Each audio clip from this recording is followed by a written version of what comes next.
What is up, guys? How you doing this fine day? Welcome to another Bands You May Not Know. Today's band is As Cities Burn. I am your host, Corey James.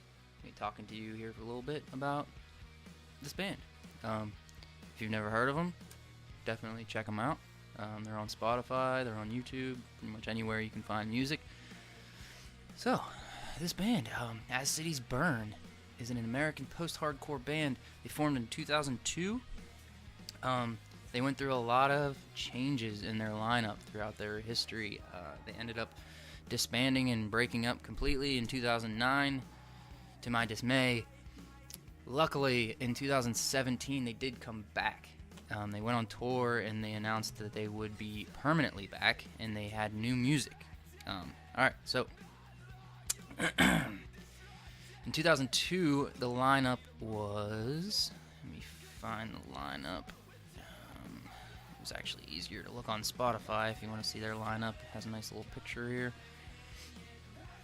Here we got members. So the original members were Cody Bonnet and TJ Bonnet. They were both brothers. Cody did the clean vocals, and TJ did the screaming vocals. So if you listen to their first album, Son, I Loved You at Your Darkest, this is why they're labeled a post-hardcore band. The screams coupled with Cody's clean vocals, just going back and forth, is beautifully, artfully done, exceptionally written. The heavy riffs. It is a banger, a metal banger. It is such a good album. Not why I fell in love with this band though. It's not the first album that I listened to. In 2007, that was in 2005. In 2007, they came out with their second album, where they lost TJ. They lost their screamer. He left. So then the drummer changed from Aaron Lunsford to Brian Dixon. The bass changed from Stephen Keach to Pascal Barone. And the bassist changed again from 2006 to 2009 to Colin Kimball. So they had a lot of lineup changes. And the guitar backing vocals was Chris Lott in the second and third album. So their second album, Come Now Sleep, you see a shift from their first album. The heaviness kind of slowly going away. They're petering out on the screaming, probably because they lost TJ, I would assume. Still a good album, not as solid as their first, I would think. Still on the same label, Solid State Records / Tooth and Nail Records. It's a decent album. I just have never been a huge fan of that album. Fast forward to 2009. My personal love this album. My God, Hell or High Water is perfection at its best of a mix between post-hardcore and driving rock. Just beautifully, artfully written. The way that they add sounds and bottles in the background, and it's so gritty, and you can tell it's them.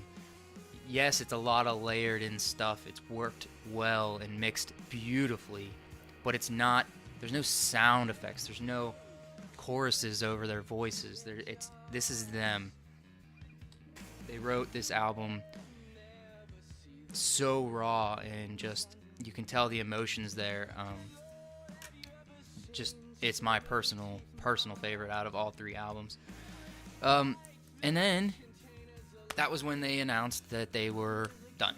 After that, after 2009, they broke up. We hadn't heard anything from 2009 to 2017. Big break. In 2017, I'm pretty sure the original lineup got back together. Aaron Lunsford, Stephen Keach, TJ joined back up with his brother Cody, and Hunter Walls is on guitar from 2018 to present. So they are touring, and they do have new music. But where's this new music? Where is it? I want it. Give it to us. We need it. Finally, like late summer, early fall of 2018, We got we got 2020 AD, I believe the song is called. Yeah. Great return. Just back to, you can tell that it's the original lineup. It just pulls you straight back to Son, I Loved You at Your Darkest, the original album. It's dark toned. It's the lyrics of it are dark. They just and you got that dynamic between TJ and Cody's screaming and clean vocals. You got, Cody in the background saying "gotten out of hand yet," with TJ just belting it out with the raunchy, ripped up vocals that he has. He's not a normal post-hard screamer, and that's the thing about his screams that make it so good. It's real. Like, there's no layered in. There's not 6 of him screaming, a one high, a one low, a one mid with just a bunch of choruses on it. It's just him, one track, screaming his face off, and you can tell, especially with Cody's clean vocals accentuating that, and call and echo, like back and forth, beautiful. You can tell the old guitarists are on it.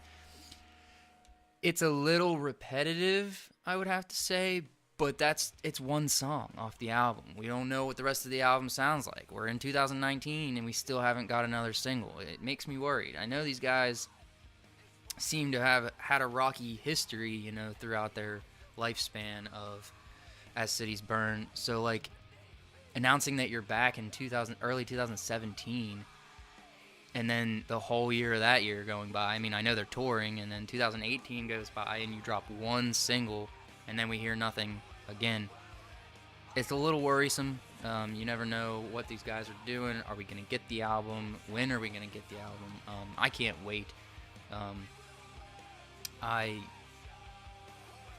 love this new track, and like I said, it's a little repetitive, but it could just be a track between two tracks that kind of pull from one to the other. You don't know how it's gonna fit into the album. So I'm gonna wait to see. I mean, I love the track. Not saying I don't love the track. And like I said, you guys should check them out.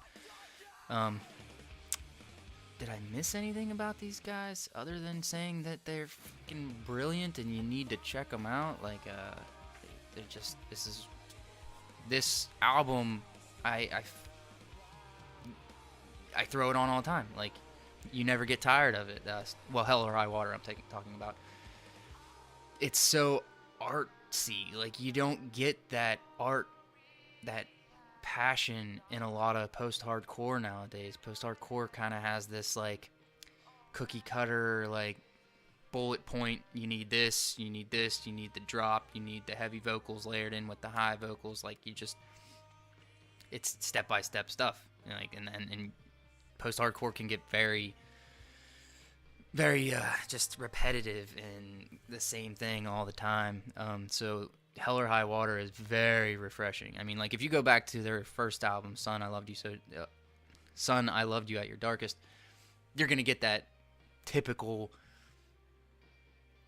post-hardcore stuff, but with that passion. They still have that passion, and with the clean and the heavy, it's different because it's two different vocalists. It's not the one layering in 3 of his voices. It's the 2 brothers doing the 2 vocals together. So that's what sets that apart from typical post-hardcore. If you go to Hell or High Water, you're not getting that. Like, this stuff is different. I wouldn't even consider it post-hardcore. Like I said, I think the band is labeled post-hardcore because their first album started that way. But Come Now Sleep is definitely not post-hardcore. And Hell or High Water is, like, just pulls from everywhere. Like, Daughter will make you bawl your eyes out. Oh my God, it's the most beautiful song in the world. Sheepdog 84 is just so like media manipulating your mind driven kind of stuff. Like, it's a brilliant album. Definitely, if you're gonna start out, maybe go and listen to their first album just to get an idea of where they came from and where their evolution went. Because, if you're going to check out a band, it's always nice to start at the beginning to see where they started. But if I had to recommend you go listen to something right now, go check out Hell or High Water. And then maybe listen to their new single, but don't get your hopes up for anything new, because who knows where these guys are. But yeah, thanks for joining me on another Bands You May Not Know. I've been Corey James, your host. I hope you enjoyed, and I hope you go check out this new band and have a little jam session. Thanks for watching.